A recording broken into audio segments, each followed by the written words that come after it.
Bonjour, monsieur docteur, professeur universitaire honoraire, chevalier de la Légion d'honneur et du reste. Je suis très honoré. Jamais je n'aurais pensé rencontrer quelqu'un comme vous. Si mon poisson rouge me voyait, il serait tellement fier de moi. Merci. Vous êtes journaliste, c'est ça? Oui, en fait, je suis une journaliste subitement. C'est quoi une journaliste subitement? Je vous explique. Un jour, au lieu de me commander une pizza comme d'habitude, j'ai décidé de la faire moi-même. Ça paraît faux au XXIe siècle, mais c'est comme ça. Donc je la prépare, je la mange, et puis là je me dis, oh putain de farfouille, je l'ai trouvée super bonne. Je me suis dit, c'est incroyable d'arriver à faire du premier coup une pizza meilleure que les professionnels. J'en ai même donné à mon poisson rouge. Alors tout en mangeant ma pizza et en regardant les infos, il m'est venu une idée géniale. Ici je faisais du journalisme. Il aurait peut-être meilleur goût que ce qu'on nous sert à la télé, vous voyez? Et voilà, j'ai ouvert une chaîne YouTube et je suis devenue journaliste subitement. C'est pour cela que j'ai besoin de vos lumières, parce que moi je n'y comprends rien. Et en plus je suis inculte, ça veut dire que je sais rien. Merci, je sais ce que ça veut dire. Moi j'ai appris ce mot hier soir. Alors, question, la chloroquine, ça marche ou ça marche pas? D'après toutes les études qui ont été menées, on peut désormais affirmer que la chloroquine ne peut en aucun cas soigner la Covid. Pourtant, les études du professeur Raoult disent que ça soigne la Covid. Effectivement, il a fourni des documents qui valident son hypothèse, mais ça reste des documents, ça ne prouve absolument rien. Un document qui soit manuscrit sonore ou visuel n'est pas un niveau de preuve élevé, car il peut y avoir des biais méthodologiques. Par exemple, pour prouver ce qu'il avance, il est très facile d'enlever les cas qui ne vont pas dans le sens qu'il veut démontrer. Et ce n'est qu'un exemple de supercherie scientifique. Il faudrait pour commencer que son étude soit reproductible à l'échelle mondiale. J'ai tout compris. Je vous remercie, monsieur le professeur, de m'avoir expliqué. Je vais dire sur ma chaîne YouTube que Raoult est une canaille scientifique. Mais attendez voir, vous avez dit qu'un document qui soit manuscrit sonore ou visuel ne prouve rien et qu'il doit être reproduit à l'échelle mondiale. Exact. Mais alors les gens qui ont marché sur la Lune, ou plutôt sauté sur la Lune parce qu'en réalité ils faisaient des bonds, Oui? eh bien on les a vus qu'en vidéo et leur exploit n'a pas été reproduit à l'échelle mondiale. Donc d'après vous, le niveau de preuve qu'on a marché sur la Lune est faible.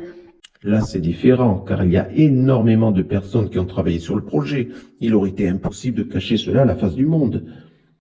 Mais oui, vous avez raison. Très bien, parfait, c'est noté. Allez, je rentre, je dois donner à boire à mon poisson rouge. Excusez-moi, mais une dernière chose. Oui, qu'y a-t-il encore? Ce que vous venez de dire. Oui? Eh bien, ce n'est pas une preuve scientifique, car il n'y a pas de corrélation. C'est notre mot que j'ai appris hier soir.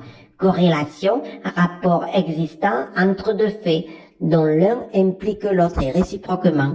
En clair, ce n'est pas parce que beaucoup de gens ont travaillé sur ce projet qu'il n'y a pas pu avoir des cachotteries. C'est dommage d'ouvrir une chaîne YouTube et de tomber dans le complotisme. Je ne tombe de rien du tout. C'est juste que quand je rentre le soir, je veux pouvoir regarder mon poisson rouge dans les yeux sans avoir honte. Moi aussi, j'ai envie de dire des trucs dégueulasses sur Raoult, parce que pour tout vous dire, je l'aime pas. Mais maintenant que je fais des bonnes pizzas, je veux faire du bon journalisme, vous comprenez? Pour l'instant, vous faites du bon complotisme. Un conseil, ouvrez une chaîne YouTube sur les pizzas. Ah, j'ai trouvé. Est-ce qu'on peut voir le drapeau américain planté sur la Lune? Non, il est trop loin et trop petit pour être visible depuis la Terre. Ah, mais c'est emmerdant, ça. Vous autres, les complotistes, vous vous imaginez tout un tas de choses. C'est comme pour le 11 septembre. Le complotiste, il dit c'est une démolition contrôlée. L'antisémite, il dit c'est une démolition contrôlée par des juifs. Le gourou, il dit c'est une démolition contrôlée par des juifs qui sont en réalité des extraterrestres. Vous voyez, on peut aller très loin comme ça. Et les médias, ils disent que c'est un simple incendie qui a fait tomber à la vitesse de la chute libre la tour numéro 11, qui n'a pas reçu d'avion. Enfin, tout le monde sait qu'on a marché sur la Lune, c'est un fait. Bien sûr que ça passe par un écran car on ne peut pas faire autrement. Ça fait sens pour vous? Ça fait sens? En tous les cas, pour moi, ça fait sens. Et oui, vous avez beaucoup de sens sur les mains. Qu'est-ce que vous voulez insinuer? Que vous n'avez aucune preuve de rien. Vous commencez à peine dans le journalisme et vous voulez donner des leçons. C'est comme ceux qui font le mois sans alcool et qui font des leçons sur l'abstinence. Vous croyez que les élites qui nous mentent au sujet de la Lune, ils font le mois sans boire du sang d'enfant?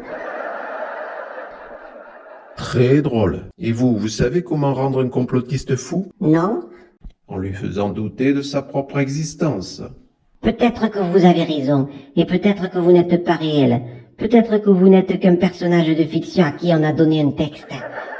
C'est bon, j'en ai assez entendu. L'entretien est fini. Vous souffrez d'ultracrépidarisme. Vous chercherez dans le dico ce que ça veut dire. Et puis la prochaine fois, abstenez-vous, mangez les pizzas du commerce, elles sont très bien. C'est dommage, parce que mon poisson rouge, il vous adorait. En même temps, il n'a que 3 secondes de mémoire. Je suis très ennuyée avec tout ça. Qu'est-ce que je vais pouvoir raconter? J'ai trouvé! Je vais dire que le professeur Raoult n'a jamais marché sur la Lune. Voilà que je la tiens, mon information, qu'elle est vraie.